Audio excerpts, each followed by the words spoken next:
Welcome back to Betting the Limit. I'm your host, Drew Shore. Today we're going to be joined by a friend of mine who is the first repeat guest on this show. He was the head coach of the U.S. national junior team, led the U.S. to gold medals at the 2024 and 2025 IIHF World Junior Championship. He's the current head coach of the Denver Pioneers hockey team and led them to national championships in 2022 and 24. He's one of the brightest minds in college hockey, turned down several NHL positions this summer. He apparently hates money and loves campus. Welcome back to the show, my boy, David Carle. What's up, Drew? How are we doing? Good, how are you? Do you like the intro? It's a good intro. All right, perfect. How's the off-season been so far? It's been good. We've been busy. It's been nice not having the World Junior Camp. Our family added our third child in March. So it's been busy trying to get sleep routines and everything, but our two older boys are doing great with their little sister. And so it's been awesome to add the third, and I think you're probably right behind us from everything I hear. So, no, it's been a good summer. I stopped having sex a couple of years ago, so it's going to be tough to have a third, but I'm trying to convince my wife to have a third. How has it been going from 2 to 3? It's been hard. I don't know. It's a lot of fun. I mean, the two older boys, our oldest is 4, our middle turns 2 in October, and so they've been forced to grow up pretty quickly, just gaining more independence. Those two are starting to play more with each other, so it's been a lot of fun to see them, interact more. And the baby's a lot of work, especially for my wife, but she was happy to get a baby girl, and the boys just love her. Every morning it's hugs and kisses, and we just gotta get them not to smother her too much. I thought it was easier to go from 1 to 2 than 0 to 1, but a lot of people disagree with that. I agree with that. We're trying to convince Ryan Massa on our staff of that as well. He's at 1, and we're very, very on him to have a second. But yeah, no, I agree. With 1, it's awesome to get your full undivided attention, but you got both parents, and everybody wants to do everything to start. And then when you have 2, it just allows you to get maybe a little bit more one-on-one time. And now with 3, there's oftentimes I'll take the boys, she'll have Isla, our daughter, and but it'll be fun. They're all pretty compressed in ages, and to see them grow up together and become friends there's nothing better as you've seen with your 2 daughters. I got to give your staff a lot of credit. I was up here before you were. I think you were working out, and asked them for a little bit of dirt on you, and I couldn't get anything out of anybody. Yeah, squeaky clean. That's right. A lot of people in college hockey say that with all the new rules, the transfer portal, everything else, that the summers are way busier than they used to be. Would you agree that things have changed significantly in the summer since you started at the helm here? I don't even know how many years ago that was now. Yeah, it's been. This year feels less busy because we don't have the World Juniors, so it's been a little bit different that way. But certainly the landscape of college hockey has created a lot more competition, which I think is a good thing all in all. Certainly there's more opportunity for players, and I'm sure we'll get into the numerous rule changes that are going on, but the players ultimately, I think they're the ones benefiting, which is positive for everybody, I think, and it's forcing all of us to look in the mirror and find ways to be better because players have more options than they ever have had before. I was just talking to one of your assistant coaches. You guys have players coming back on campus in a few weeks now. How are you, when you think about preparing guys for the season, I feel like you guys have a ton of freshmen who come in and spend time here in the summer before they actually come to campus. Yeah, they do. It's part of our summer training program. Started back in 2015. We started bringing in our incoming freshmen. They come really from June 15 to August 1st. They'll take 2 to 3 classes generally. They'll train with Matt Shaw 4 days a week. They will then have open ice available to them. They'll have the opportunity to skate with the pro guys who are in town. And, they, even talking to the group this year, as they were leaving, it was, I can't believe how close we already are as a group of 10. They were already recalling their first dinner at Spanky's and how awkward it was, and nobody knew what to say or knew much about each other, and now they've already created that bond with one another. And when they come back at the end of August, they get really all of August to go home. When they come back at the end of August, they get the opportunity to really hit the ground running and know where Matt's weight room is, know the locker room space, know a lot of the returners because they come back for the month of July, and they know each other really well. So they know the lay of the land of campus, and it's allowed them really to hit the ground running. Since we started the program back when Monty was here, Matt has a bunch of data on how much weight the guys add in the summer, how much they increase, and explosiveness, all the little things that he tests them on, and the results do speak volumes as well. Since that 2015 summer, we've only not made it into the Elite Eight one time. So we've won the first round of the NCAA tournament every year except for one. That was the 23 tournament when we lost to Cornell in the first round. But every other year that we've done the summer training program, we've been in the Final Eight. We've won that first round game, and so it's been a huge asset to our good starts, but also I think building a real solid base for them to be able to get through the entire season and not really feel like freshmen, come November and December. Just speeds up their curve on the learning aspect of things. When I went to school here, I think we had 3 or 4 different strength coaches within the 3 years that I was here. Yeah. Matt has been here for a long time now, and a lot of people say one of the biggest advantages of going and playing in college hockey is it just gives you time to develop your body. How instrumental has he been, and having him here for as long as he's been here, been to the success that you guys have had? He's been wonderful. Been around, here since 2010, so he's going on 15 years now.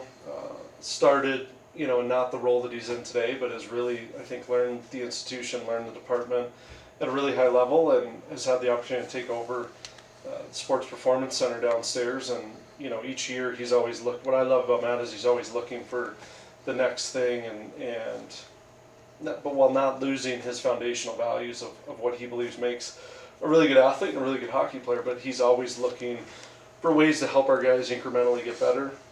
I think that's one of him being here since 2010, he knows a lot of our pro guys who are now alumni, and it just kind of feeds right into from your time here as coming in as a recruit to your time here as a student athlete, and then your time as an alum. He has overseen the last 15 years of that and has built a really good connection with a vast amount of our alumni that have come through our program. So he's invaluable. We often call him our best recruiter. When families meet with him, he takes a full 45 minutes to an hour walking them through the space, spending time with them, asking them questions about that individual's body, giving some ideas even already on deficiencies that they may have and how he would plan to attack them, or giving anecdotal stories on what he's done with current players, previous players, of just little simple fixes that he has a real keen eye to be able to pick up on. And so he's wonderful, has a young family himself, and couldn't be more thrilled that he's on our staff. He also just said I ran the best podcast. I mean, I know he does a ton of podcasts, but you were there for that. It was the best podcast he had ever been on. Is that correct? I got the tail end of the conversation, so I can't quite say I was. Maybe it was still recording at the end, but yeah, he did say that it was refreshing questions, and not with an industry insider, so I think he enjoyed that. I love that. One debate that happens a lot at the NHL level, and definitely happened a little bit differently when I was here, is how much of an impact they should have in terms of how you design a practice plan. And what I mean by that is, sometimes if the team's playing bad and you've lost a couple in a row, the coach wants to practice hard. Some of those directors of sports science want to be able to step in and tell the coach the guys need a day off. How much do you take that into consideration throughout the year?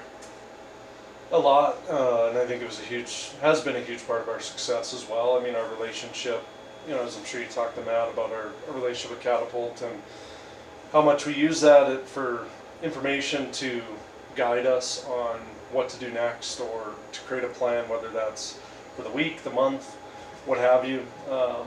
We sit down at the start of the year and we kind of go over big picture what we want the year to look like, and then you have to leave yourself opportunity to tweak and change things throughout. You don't know what's going to happen with injuries, or a tough weekend, or a weekend that you thought was going to be easier than it was, what have you. So you have to have the ability to adjust. And there's many weeks where Matt and I will talk first on Monday morning and say, hey, what do you think? This is kind of what we're thinking from a tactical standpoint, where we think the team is at, what we need to get accomplished.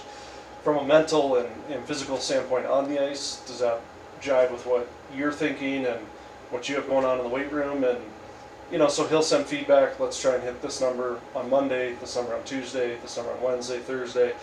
Some weeks it's more of a, kind of an undulation. It goes up and then down. Some weeks we start hard and then we just do a gradual down. It really depends on where he and I kind of connect on where we think the team is at. And I would say he's really respectful of, hey, if you need to do this, let's do it. Let's just do it in a way that makes sure the point gets across, or what needs to be worked on gets worked on, but it's not going to do anything to the guys that's going to affect them come Friday and Saturday, or the next week, and have this thing where it builds up and we're doing more detriment and more harm than good. I would say that was very similar to the World Junior experience. Brian Galvan, who was with the NTDP, now he's with the Buffalo Sabres. Him and I, same type of thing. Hey, what are we looking for today? These are things I want to work on as the coach. He's like, this is the number I think we need to hit, and then we work within that framework. And it's kind of fun. I'm data analytical driven as our staff, and so one of the first things we'd like to see 20 minutes after practice is, did we hit our number that Matt wanted us to hit? And there's days where I'd say our hit rate's probably 80 to 85%. There's some days where we all guess the number after every practice. Sometimes we're way off. The practice was way harder than we thought it was going to be, and sometimes way easier on a data number than we thought it was going to be. So it's not a perfect science, but it certainly is guiding posts that I think has certainly been a huge asset. Us accepting it and using it as a tool, to be able to help the players. I think the challenge at the next level is often players think that individual data is going to be used against them, in contracts and things like that. And I've just never been at the level, so can't fully speak to it. But I can just say how we look at it is strictly on a team-based perspective. We don't, the report we get does share individual data, but very rarely do we actually even scroll down and look at that page. We're looking at the team high force skating, the team overall player load, the drill per minute player load, all those things. We'll look at forwards versus defensemen, like, okay, that drill's really hard for D, that drill's really challenging for forwards. Do we have 60 in a practice or 70 in a practice? Do we need to maybe move a forward back to manage the rep count? It's kind of used holistically for all of that to really help manage the whole group, rather than say, I would say we'd never called a kid in and said, your data in practice is really slacking compared to so-and-so.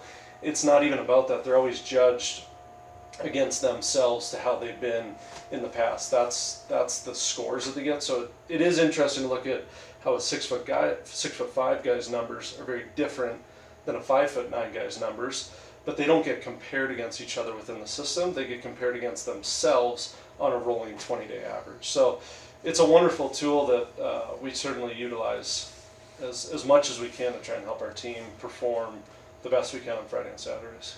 Matt and I were talking about how this year, I think you guys have 10 of your first 14 weekends are on the road. How much say, I don't even know how the college hockey scheduling works. Do you guys have a say in your schedule, or is that something you plan, you think is going to be helpful because you have a younger team, or what goes into making a college hockey schedule? It's challenging to plan based on your roster, because things, again, I'm sure we'll get into it, are very fluid in today's age, with player signing, transfer portal, who's coming, who's going, all those things. So to say, project 3 years out, are we going to be a young team, an old team, what are we going to be? That's hard to do, and that's usually how far our schedules go out. So currently, we're just about to start the 25-26 season. We have the 26-27 and the 27-28 seasons completely booked. What we are responsible for is going out, scheduling our 10 non-conference games. In college hockey, you're allowed to play 34 regular season games. We play a conference schedule of 24 games. The conference will build that schedule and give it to us. They block off certain weekends that we know are going to be conference-only weekends, and then from there we have all the other weekends to go out and schedule our 10 non-conference games. And then from there, different schools have different philosophies on, how hard do they want that non-conference slate to be, how much travel they want to have, how more, do they want to stay local, do they want to go and fly? That's school to school and very dependent on what that coach wants to do. And you can look at certain schedules of teams around the country, and some schedule a lot of home games. They'll buy those home games a lot of times, and they might have, of their 10, they might have 8 at home and only 2 on the road. And so they load up a home schedule. For us, we try to have as close to a 50-50 split home and away as we can in that 10-game window. So we're obviously not afraid to travel. We have a standing relationship with Boston College in Northeastern. Soon Boston University will come into that. We've signed contracts with the University of Maine. They're doing their return trip to us this year. We went out there last year. We've gone to Yale.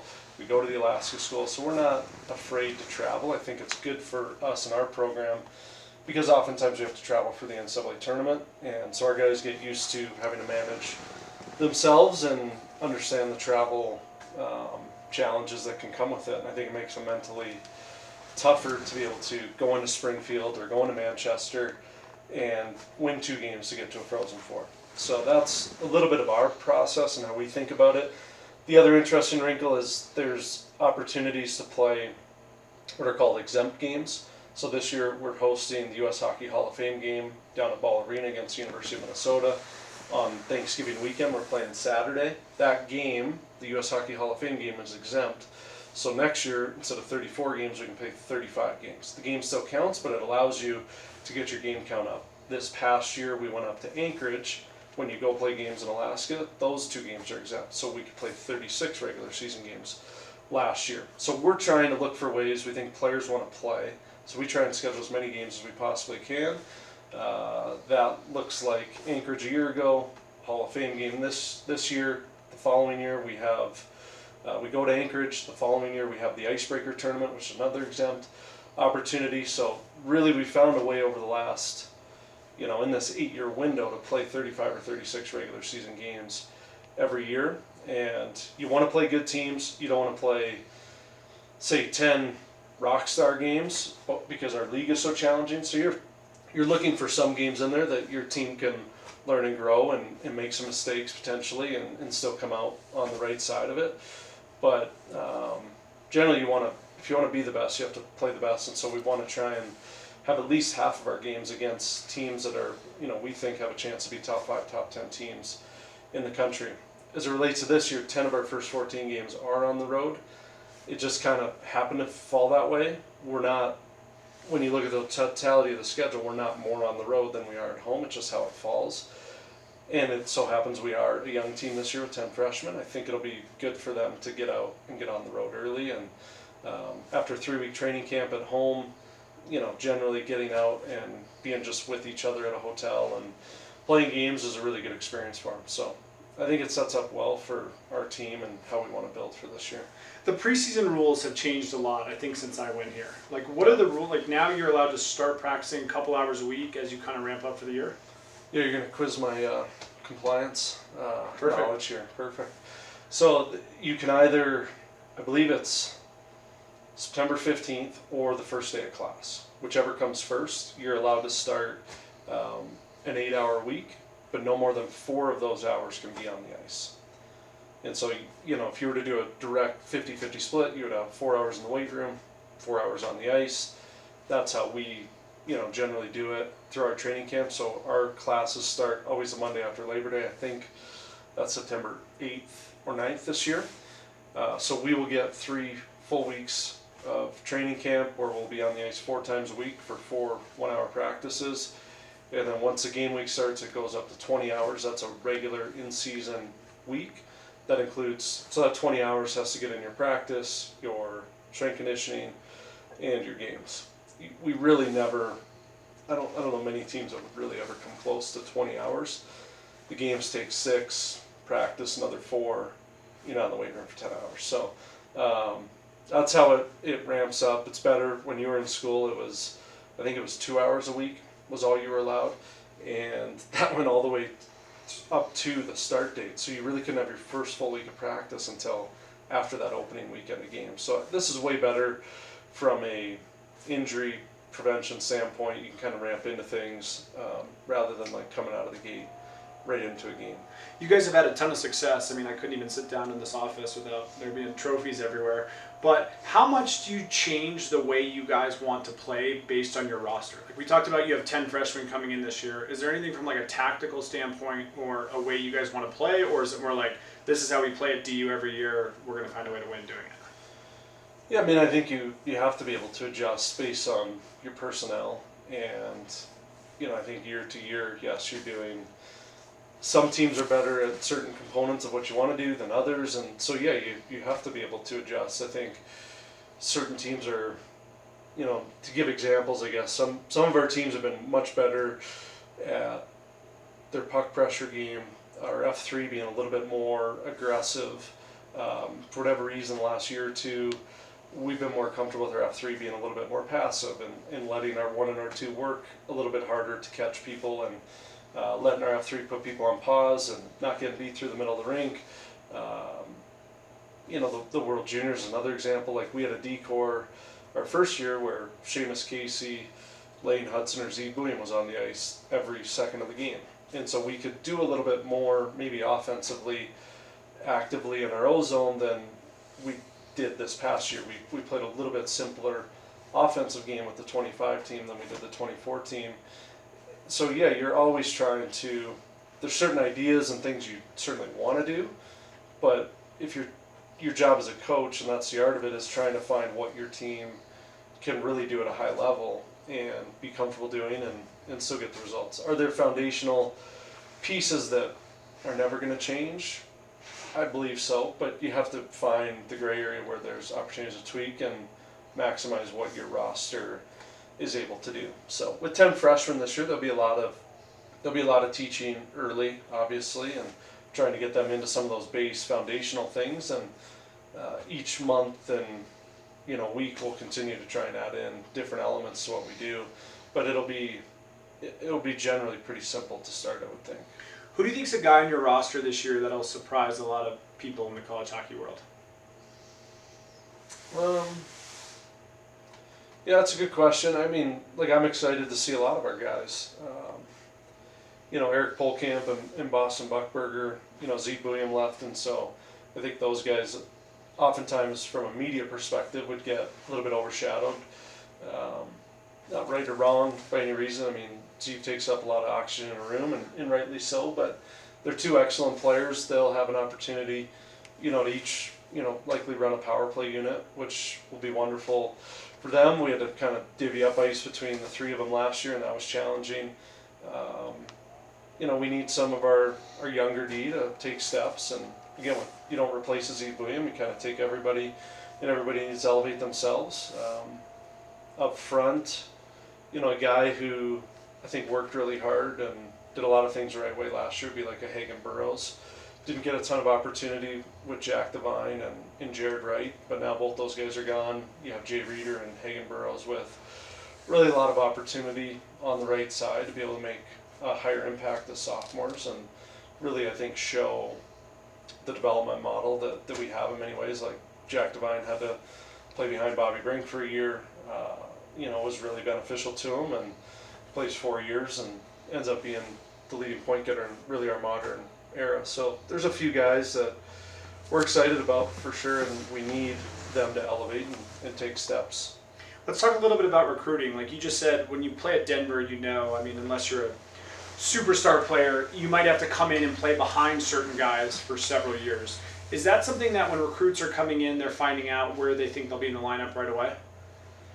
It ebbs and flows year to year.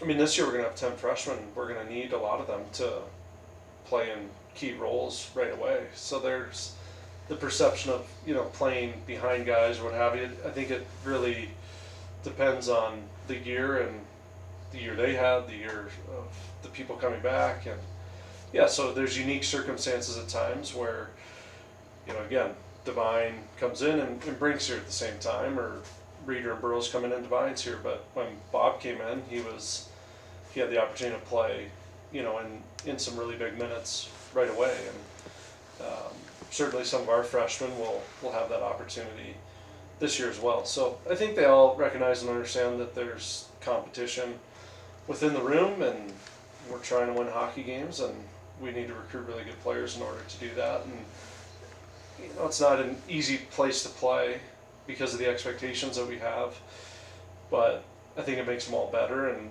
they commit and they come on that pretense that they know it's not going to be an easy path. If they want the red carpet rolled out for them, there's lots of places that'll do that, and we're about trying to get kids and find families that want to be a part of something bigger than themselves and commit to that. And if you believe in that and trust in it, then you're going to end up just fine, and you're actually going to, in our estimation, pass a lot of people because of that mindset and your willingness to come in and do the work. You guys have had a ton of success winning a bunch of national championships over the last couple of years, with maybe not as many, I would say, high-end NHL picks that were here than maybe when I was here. It seemed like when I was here, we had a ton of first and second rounders, but as a result of that, players were leaving school after 1 or 2 years, so it was really hard to kind of get any momentum going. Is that something you take into consideration at all when recruiting? Yes and no. I mean, I look at our time back here. Yeah, we had players who were, I don't know, like, I mean, you're referencing like Bennett and Colborne, you know, but in the last 5 years we've had Borgstrom and Bouillon that are first rounders. I think Denver's always been the school that, you know, does maybe perceptually does more with less. For whatever reason, we don't or haven't got a lot of, say, you know, what Michigan or BU, BC, they have an ability, Minnesota, to get that high-end player, that super high-end player that is, you know, an 18-year-old, a top 10 pick. Denver, for whatever reason, not that we don't pursue those players or talk to them, but they've chosen to go elsewhere, which a lot of times we'll get involved, sometimes we won't. You know, we have 14 NHL draft picks on our roster this year, so I don't think we lack in, say, high-end talent. We just maybe don't have the guys that garner the headlines that a top 10 pick would. And I think for whatever reason that formula and mixture has worked for us. To have the 2nd through 7th round picks, they come in usually like a year older, so they're coming as 19-year-olds. They're coming with something to prove because everybody talks about the other guys, and they're coming to a place that really cares about winning. And that's always been our messaging within recruiting, is we think the best way for you to develop as a person and as a player is to be in a winning environment. And you know, so we don't shy away from that, and because of that, I think we attract the type of player that we do. But we don't sit here and say let's not go recruit that player because it's not subject to Title IX. But the recent executive order certainly called that out into play, that should be considered. And so there's still a lot to be seen, and there's a lot of unknown to it currently. And the best we can do is try and find the right people and the right families that want to come be a part of it, and think with, you know, the long term in mind of making sure that we're building this, what we're doing, we're building it the right way, and it doesn't stray from our values. And I think it's going to be really hard for, you know, a player to make $150,000 or $500,000 in a hockey locker room as a freshman when maybe your captain is making $20,000 or $30,000. And you know, how does that? Hockey's different. It's not. There's not a quarterback. You know, you can lose somebody, and your team can galvanize around that and still be a really good hockey team, even with your best player out of the lineup. I mean, in 24, Rizzo was out. I think it was 16 of our last 17 games. King was out. You know, what was out for like an 8-game stretch, and we didn't lose a game in that stretch. And they're 2 of our best players, and so that's where hockey is. It'll be very interesting how this all unfolds within the landscape, given that there's 9 Power 4 schools in hockey, with the 7 Big Ten, I guess 6 Big Ten. Notre Dame's not a Big Ten school, and then you have Boston College and ASU. And you know, how does their rev share look with, and what do they get as it relates to football? And there's just still a lot to be determined, and but that's the best answer I can give you as to what I know of it today. You and I joke around a lot. You care a lot about this program, the legacy of this program. Have obviously done a ton to get it where it is today. But does that concern you from a recruiting standpoint, that the University of Denver does not have a big football program, and maybe it doesn't affect you guys now, but whether you leave the program in 5 or 10 years or someone else is in charge here, that they are going to have a really tough time getting those top kids? Not so much. I think there's actually an innate advantage to not having football. And I think with whatever rule comes out, you have to try and figure out a way. And again, Michigan State's head coach would sit here and say, no, that there's a huge advantage to having football. You know, our job here at Denver is to find no different. We may not like the rules or whatever, like the transfer portal, but we have to find ways to use it, maximize it, and make it work for us. You know, I'd say the advantage for a place like Denver or North Dakota, now you got the men down to 10 million. Football's going to take even more, you know, they might take all of that, football and basketball. And then it puts a lot of heat on having to operate on the external, which has a lot more oversight from Deloitte and doesn't have the tax advantage that the internal does. So there's, it's a challenging marketplace regardless of where you're at, and you have to be able to try and plan, adjust, and adapt to make sure that the program is taken care of. And the last factor is it doesn't change who we're looking for as people. I mean, we've been in some recruiting battles, this summer that kids have chosen to go make money elsewhere, and good for them. I think players should have options and opportunities to do that. But there's been other kids that couldn't care less about the money, and they're like, why would I go somewhere for a dollar value that, really in the grand scheme of things is nominal when this is the place I want to be because I believe in, Matt Shaw and the coaching staff and I want to win. So it's just finding and turning over more stones, and I think we're very confident that we're going to be fine in the environment, and we're going to continue to push the envelope and try and do what we can to stay up in the marketplace. A lot of people know the story about your heart condition, and not that that takes away from how good you were as a player, but do you think putting yourself in that situation, you're 18 years old during that recruitment process, do you think if one of those schools would have offered you a ton of money, I mean, I know your brother came here and had a ton of success here, but do you think it would have had a big impact on your decision? I don't see how it couldn't for, at least an impact on it in your thought process. These are 17 to 19-year-old young men, and so when the numbers get as large as what's rumored for say McKenna, yeah, that's hard, but he's a unicorn. I don't think that's the norm of what's happening out there, and so to make a decision, say over less, a smaller number, say over $10,000 or $20,000,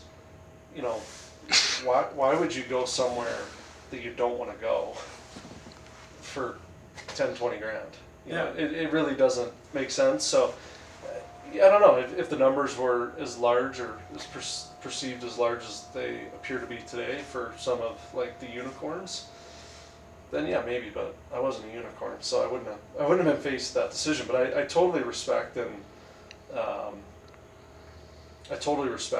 say Gavin's decision to do what he did and to go to Penn State, and I think ultimately there's a net good for all of college hockey too, that the CHL rule change, there's a lot of really good players that are coming to college hockey that otherwise wouldn't have, and so there's a net benefit, and we're at the epicenter of that as well. We have 10 freshmen, 6 of them have CHL on their resume, and so just because we're not playing this game of 6-figure offers to kids doesn't mean that we're not net benefiting from the decisions that these other players are making to come to college, because I think that goes to the deeper root of it, is the science behind the development model here is really good, and I think people's eyes are getting open to that, and we'll continue to get open to that as we go, and we look forward to being partners with teams in the CHL, no different than we are with teams in the USHL,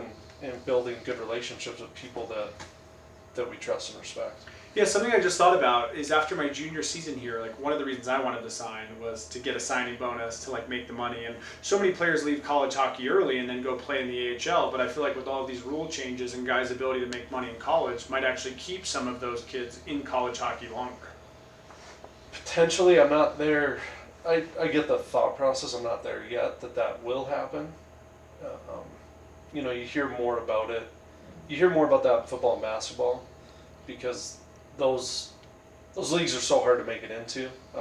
There's so many college basketball teams or college football teams that are paying, and we're not talking the top of the lineup, we're talking like the middle of the lineup, where they could actually make more money in college than in pro, because they wouldn't even have any opportunities, say, in the NBA. So they're not declaring. I still think your high end's going to do what they want to do. They want to get to the best league, generally as quick as possible. So you hear some of that maybe kids will stay longer, but the CBA is also designed to have kids leave after their junior year because of free agency rules around that. And I think we're a long way, I would say, from seeing players saying no to an NHL contract they're saying no to it at times because they believe the development is what they need. They said, I need another year for my body, or, I'm really upset with how the season ended and I want to have a little bit better year before I come out. But I don't see them saying to an NHL team, I'm going to come back here because they're paying me more money. Because I don't see schools paying that much. I mean, it's $92,500 signing bonus plus your American League salary. I mean, you're getting north of $150,000, $160,000. It's going to be a pretty rare player at our level. And those guys, if they're getting paid that at this level, they're probably going to the NHL where they're going to make their rookie deals. The NHL CBA was a hot topic during the playoffs this year, with a lot of people complaining that some of the best teams in the NHL the last year have been because those teams are located in tax-free states. Are you on the side the NHL needs to do something about this during the new negotiation, or it is what it is? Yeah, I would say that I'm on the side where they shouldn't do anything. All right, I agree. I was kind of surprised by that, but I mean, I don't know how they'd ever fix it. Oh, what are you supposed to do? And the best argument I've heard is nobody complained when Florida and Tampa weren't any good. Well, yeah, and then what are you going to You're going to give Winnipeg and like Ottawa more money because people don't want to play there, so give them extra cap the other way too. Yeah, that logic doesn't make. I get why people hot button talking about it. Florida teams have had success, but they've had success because of how they've been managed by Julian Brisebois and Bill Zito. I got to give Paul Maurice a shout out. My brother, who played for 10 million professional hockey league coaches, said long before he got to Florida that he was the best coach he had ever played for, just because of his ability to connect with pretty much the entire roster, from superstar players that he had in Winnipeg to guys like my brother who played on the fourth line. Who's a coach in the NHL that you really look up to, just in terms of maybe how they play, the way they run the bench, the way they do interviews, or who's someone you try and take stuff from? Yeah, I think Coop and in Tampa, Jared Bednar here in Colorado are two guys that I just kind of get drawn to. Maurice, certainly of late, you see more of him and his ability to diffuse or make light of certain situations is entertaining to watch. But then you see some of his intensity, in the locker room, on the bench, and there's kind of two different people there, which I do appreciate. You'd say the same with Coop, and obviously the longevity factor, I think, is really impressive by both. Bednar is really the only coach that comes to mind for me that took a team who finished last to a Stanley Cup championship.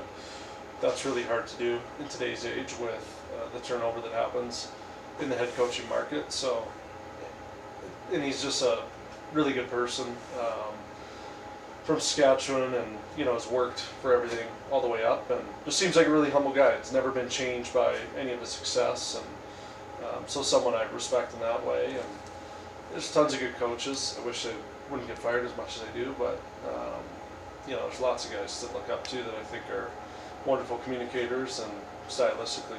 Is there a team in the NHL that you try and have your program emulate in terms of how they play? No, what we do, I should say, is we'll watch. A lot of times we'll watch specific players or parts of teams' games. The playoffs, we'll just watch randomly, 2-3 games from a series and tag stuff of, this fits in our game, or you're looking to learn. I mean, Florida's really aggressive with their D and on their forecheck and how they pinch and close things off, and so it's something that we haven't done a lot of, and something that I would consider starting to look into. But as an example, last year for our D-men, we were trying to get them to shoot more from the middle of the rink, and so we pulled Makar, Taves, and Girard off of Colorado, and all their shots from the midpoint.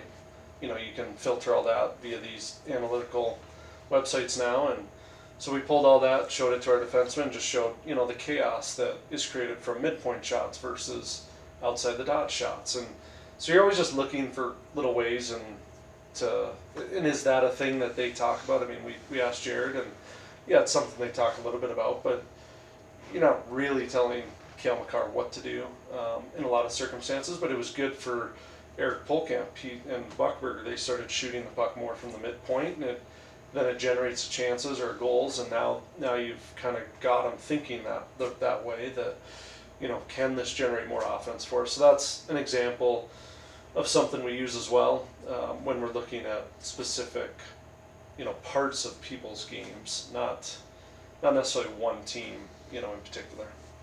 There was a narrative during the NHL playoffs that Edmonton was going to have a hard time winning because they rely so much on several players. And those players play a ton of minutes throughout the entire season. Mm-hmm. But when the college hockey schedule is much different than an NHL schedule. But how much, in terms of ice time maintenance, do you think about during the year when you want to win in April or May? Not a ton. We will, we'll have certain games that maybe we get up by 3 or 4, 10 minutes to go in the third. It happens on occasion, and then you try and get some other guys' minutes up. But we do like to. It's a developmental perspective as well. We need our third and fourth lines to get better, to improve. Like Hagen Burroughs played in that role a lot this year. Jake Fisher did as well, and so they need reps and opportunities. And so we didn't shorten your bench a ton. Your top players are going to get, they're going to get their ozone face-offs, they're going to get their power play touches, and things like that. But we try to stay away from, say, running 3 lines. And if you're chasing a game, yeah, sometimes it happens. But you don't. I don't really go into a game thinking, gosh, Carter King can only play 18 minutes tonight, because we got to think about how he's going to be in 2 weeks. I think each game is different.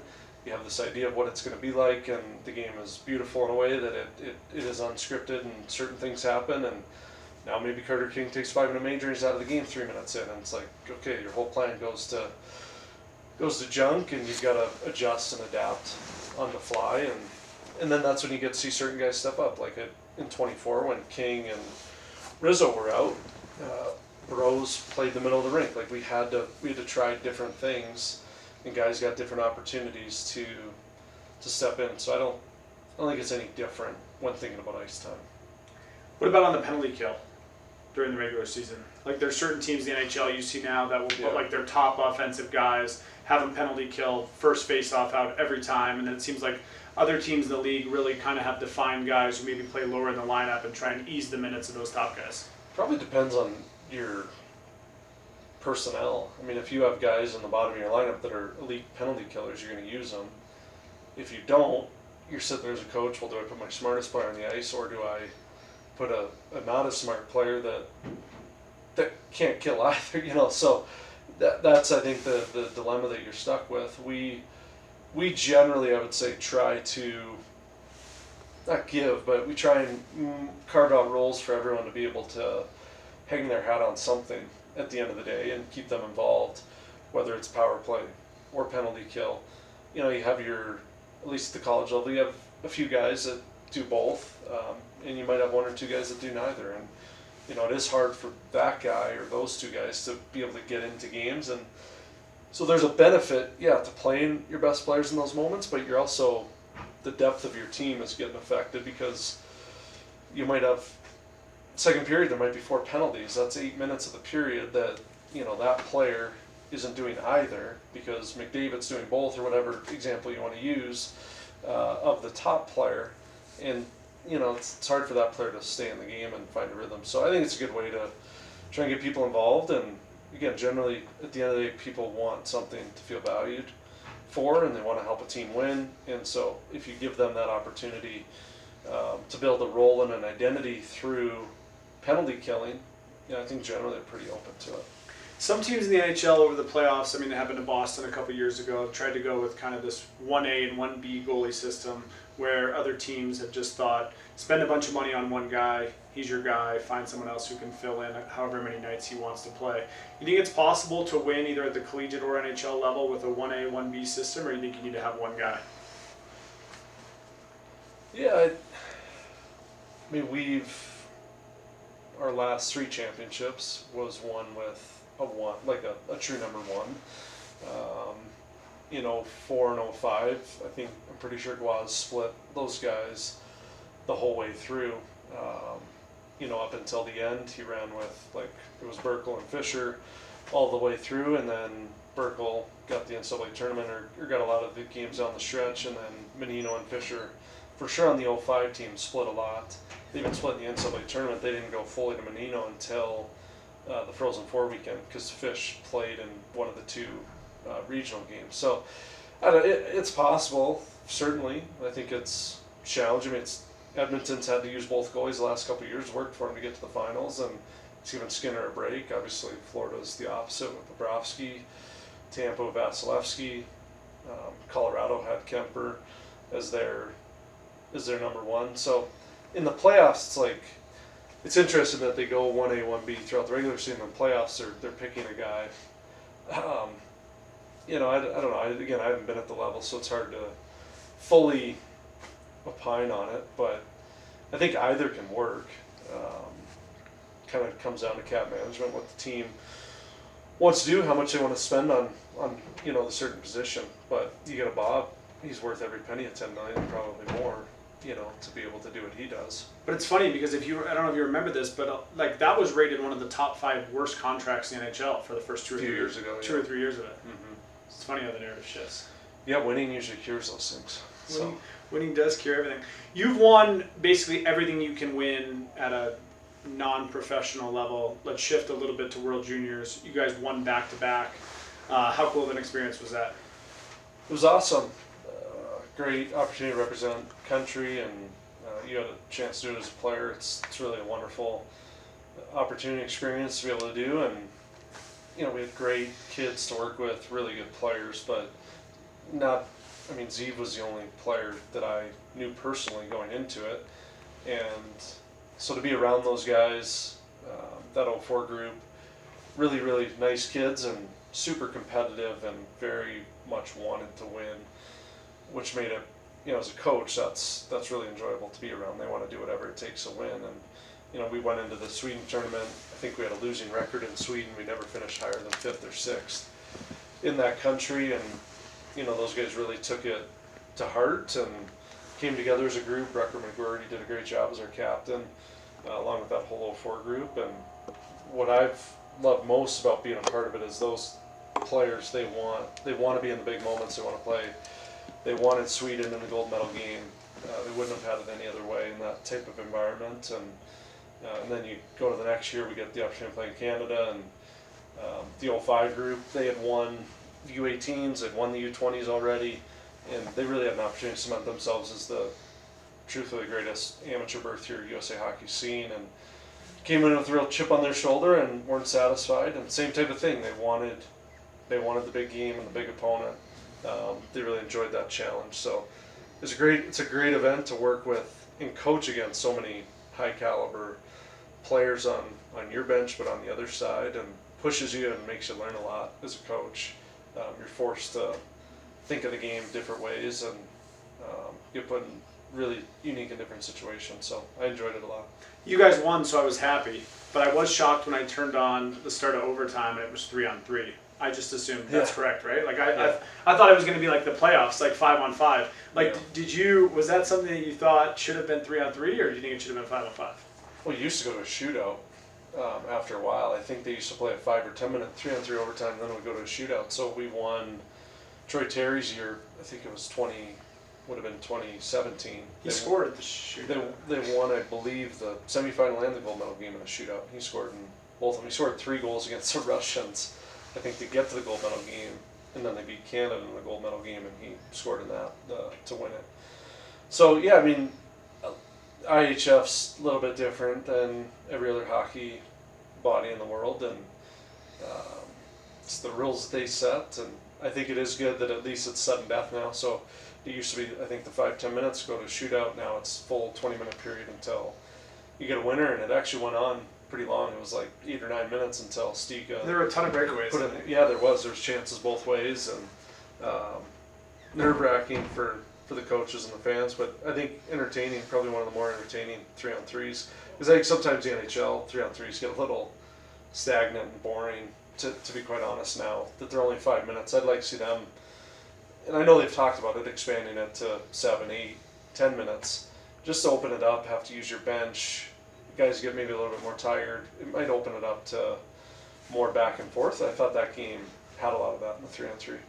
The NHL overtime was great when it started, but now you'll laugh like every coach does. Yeah, It's coaches found a way to are, make it boring. Do you think they should implement a rule where, like, I've heard people talk about like a player, because everyone just like kind of rags the puck back as far as they can go. Yeah. You think they should say you can't pull it back past like your own red line or something? Sure, I think it'd be good. I mean, I'm up for trying different stuff, and whether you make it longer, you implement a rule like that. Maybe the red line's too much. Like, so what happens if he brings it over the red line? Is it a penalty? Is it a whistle? Now we're going to stop the game, and now there's a 50-50 face-off. And what if that team gets it back again? There wasn't really a punishment. Like, does possession change? But that's weird. Live in a game, we're not just going to grab the puck and throw it to the other team.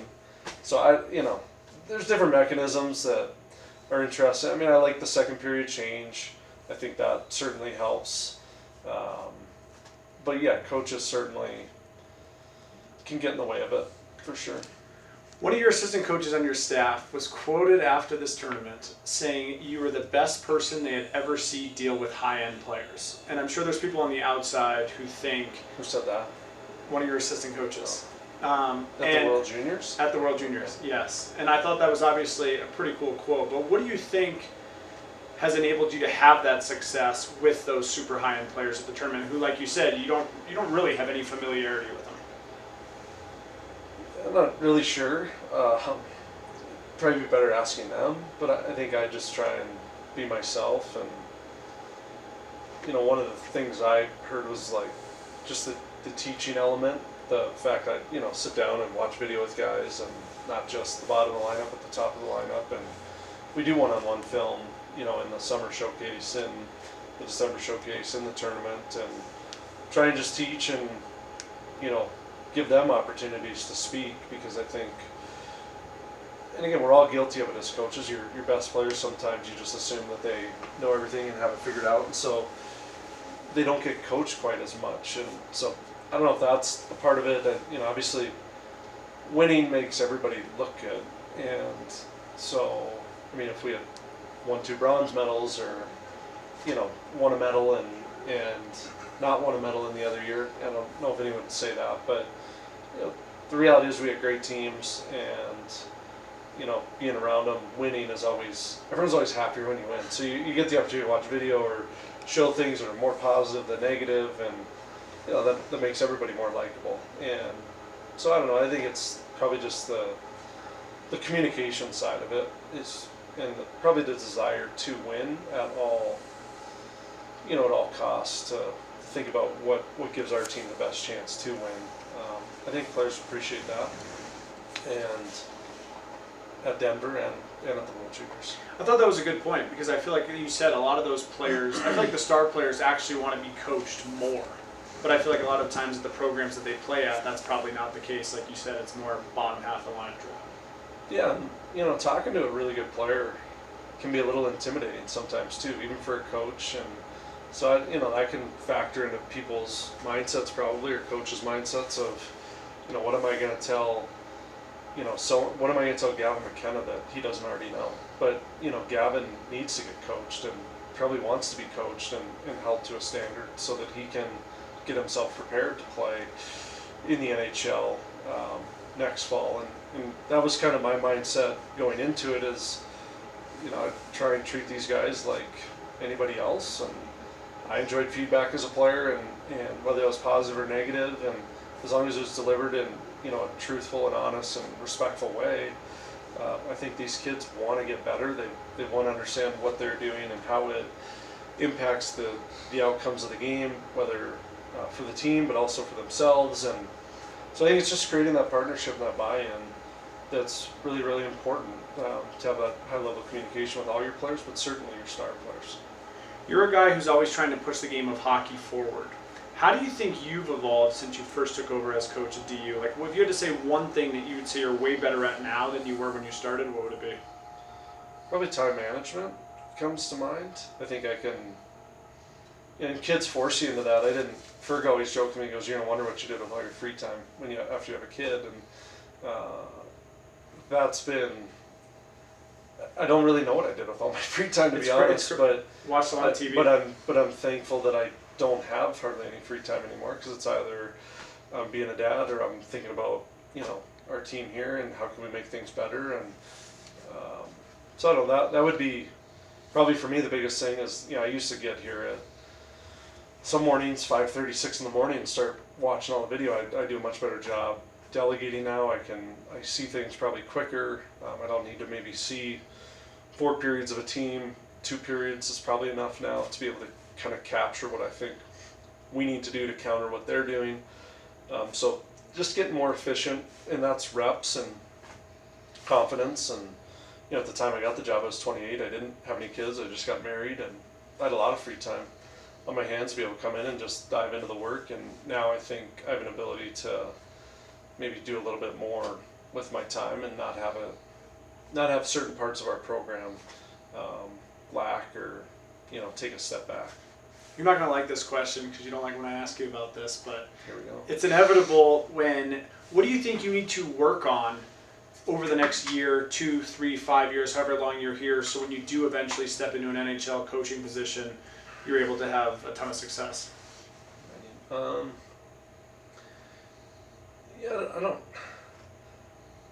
just think you always have to have a mindset of growing and getting better. And I think one area that I would say is, like I talked about it earlier, but looking at how Florida won and played, and you asked the question, do you adjust your teams to what you have, or do you try and force them into how you want to play? I think over the last couple of years I've gotten better at adjusting to how the team needs to play in order for that team to have success. But for me, I think I can continue to improve in that. So learning and watching and diving into other teams that are successful, and maybe there are different ways to forecheck or use your D in this situation, or break pucks out, or run control breakouts. So not getting set. I think that's the not fear, but there's a temptation because what's worked has worked, and let's just keep doing it. I think we always want to continue to evolve. No different than what we talked about with Matt Shaw. Is he's always looking. You're not losing this base foundational values that you have, but you're always looking for ways to be better. And if I get stagnant or stuck in doing the same thing for the next 5 years just because it worked for the last 5 years, one, I don't think we'll have the level of success that we expect of ourselves, and 2, I don't think, for me personally, I wouldn't find that fulfilling or give me the best opportunity to succeed if and when I ever do go to another level. When you look at the Florida Panthers, everyone talks about, you'll laugh as a coach, but yes, you said their D are a little bit more aggressive in certain spots, especially in the neutral zone. But a lot of it comes down to they're just able to build a really deep, heavy team. And it seems like everyone tries to reinvent the wheel in hockey, but there's very few things that people change, and it seems like the same things are winning year after year. Yeah, it felt like it started again, St. Louis in 19. They had that real big D-core. And it felt like and I know there's been big D-cores in the past, but that's just where I remember, it felt like we went through a time there where you could say, oh yeah, there's room for small players in the league or small defensemen, and there certainly are. I mean, there's, between Lane Hudson and Quinn Hughes and hopefully Bouillon and Casey and, Isn't Bouillon really big? I mean, he's not 6'4". He's like 6'2". He's 6 foot, 6'1". Okay. I mean, you know better than me. He's bigger he's probably, I don't know where he lines up with those other guys. I'm not getting into the size, and people get mad at me. But they're a different type of defenseman than, and now, I mean, you look at the draft, as far as it being a copycat league, I'm pretty sure that there wasn't a sub 6 foot D drafted in this summer's NHL draft. Everybody was 6 foot and above.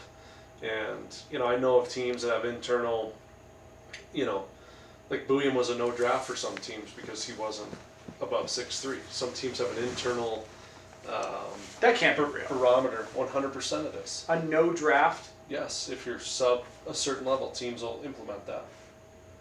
So you're telling me if William was available in the 4th round, there are teams that would have just said, no, we're good? There's, yeah, if he doesn't fit their criteria. Hockey's a very smart game.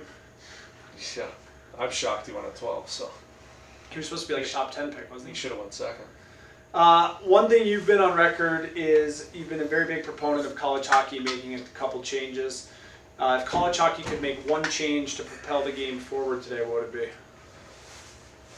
That's a loaded question, but I mean, yeah, I've talked about the NCAA tournament a lot. I think it'd be wonderful if we could get our NCAA tournament onto campus sites. Us and basketball are the only two sports that use non-home site for any part of our championship.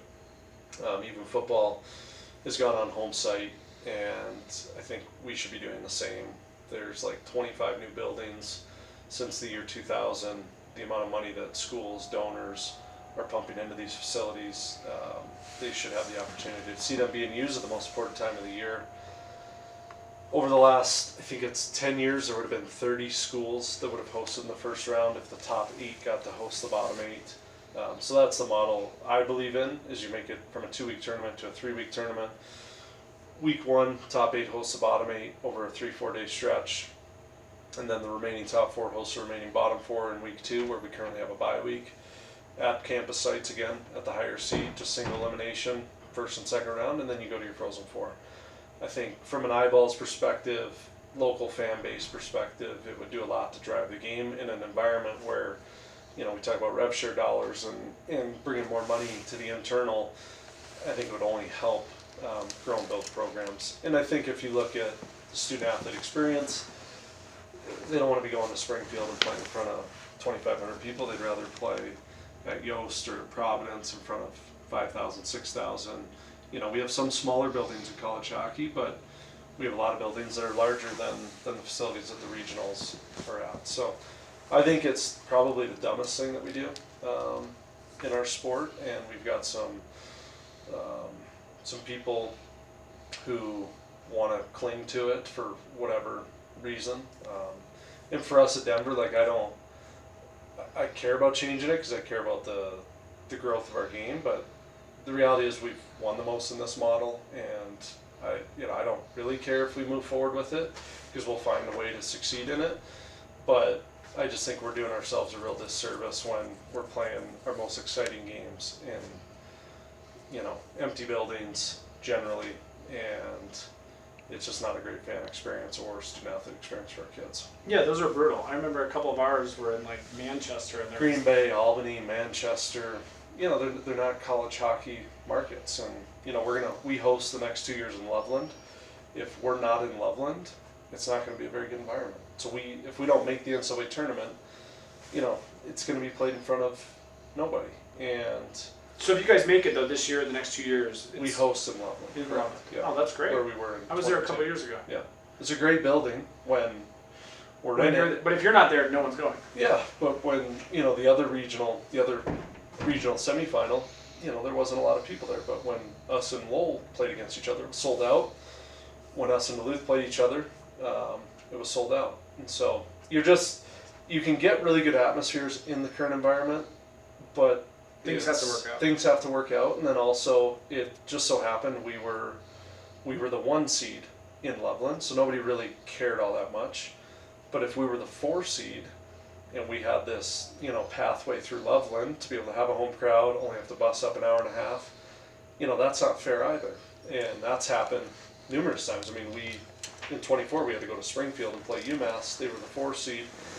We were the 1 seed. We were the last team home from our conference tournament, and then we requested a later game on the first day of the tournament. That request was denied, and so we were the last team home, the last team to finish playing, and then we were the first team to have to play. So we had to fly home from Minnesota, fly out to Springfield on Tuesday, play UMass, who was 30 minutes up the road as the 4 seed. You guys fly private everywhere now. Sometimes NCAA tournament's one good thing. They've done a lot of good. I don't want to sit here and bash on them. They gave, we have a day off in between the semifinal and the final at the regionals. You generally do get to charter.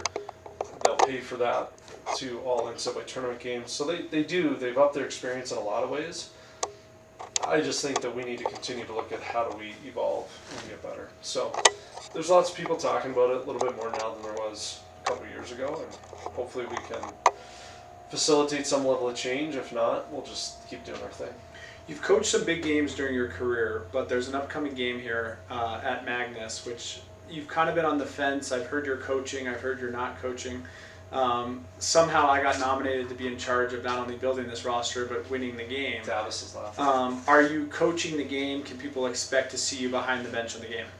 I don't know. You're the general manager, and I've never formally been invited. So, Well, is that the invitation? The invitation's been there. I don't know, as an alumni association, if we can afford to pay you for the game, but if you'd be willing to donate your time, we'd love to have you behind the bench. Yeah, I'll find my way there. All right, perfect. And then, am I going to get a lot of ice time? Are you playing in the game? I'm playing at the game. Oh, I didn't know that. I thought, yeah, we'll see about that. I don't even know what the team looks like. I asked you 3 days ago on crickets. Well, we can discuss this, but I think there'll be a lot of people to know that you're happily coaching the game. It's hard to be player GM. That's a Reggie Dunlap. Dynamic role. Well, There. he was player coach. Player GM's even harder. The Avs have a lot of good players now playing in the game now. Do they? I haven't seen either. Helm, Why not? Cogliano, Okay. Sakic, Forsberg. Who do you have? We need help. We need a good coach. Yeah. I bet those guys practice a few times first. They are. They already rented out ice. They're ready Sure to go. they did. So can you get us some ice here too for practice? I'm sure we can. All right, last couple things before we wrap up. You turned down a ton of NHL opportunities this summer. I didn't turn down a ton. You turned down a ton. It was reported. I have reported on Betting the Limit. All 30 teams wanted to sign you and be their coach. What went into that decision? I know you're going to give the answer of your family and everything else, So why but are you asking me? because I want you to give me something else on why, like for me as your friend, I wanted to see you take the opportunity. Obviously, we'll support whatever is best for you and your family, but like a lot of people thought that you've literally accomplished, as someone who's always trying to get better and grow, like you've Yeah. accomplished every single thing you can possibly accomplish at this level. I think a lot goes into those decisions. They're very personal, and there's a lot of personal reasons that I haven't shared that I'm not going to share. I don't want you to share those. Yeah, and so I can just say that our reasons are our reasons. My reasons are my reasons that we didn't do it, and That's like something my wife would say. really My enjoy- reasons are my reasons. yeah, I mean, we enjoyed the process, but I don't.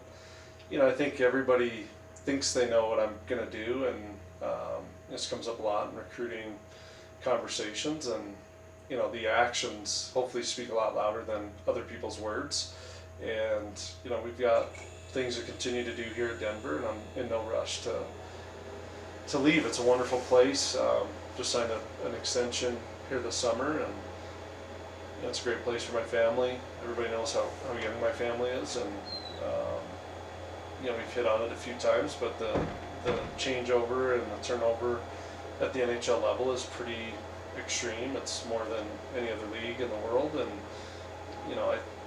I've said it publicly in the past. I think there's some guys, you may disagree, but I think there's some guys who would trade me jobs in the NHL to be able to come here, and I think it's the best job outside the NHL, and so there's no rush. And I could wait till my daughter's 18. I'd only be 53 years old, so I'm not sitting here this aging vine on a tree. There's a lot of time, and there's a lot to be done here that continues to fuel me and drive me and motivate me. And you as an alumni, I know you're happy about that. Yeah, I'm super happy to have you here. I also think, I was just talking to your coaches, you guys have been able to recruit players over the last couple of years, going to the worst restaurant in Denver during your recruiting dinner, but I was very happy to know that has now been changed. It has. We are now at Jack's on Pearl. They are sponsoring our golf tournament. So shout out to them. And the kids who go there, and the families, they really enjoy it. They take great care of us. Awesome. Well, I know you've been on a media sabbatical. It's good to get back into it. Yeah, good to see you back here. Thanks, dude. Yeah, thank you. I have no idea how long that was.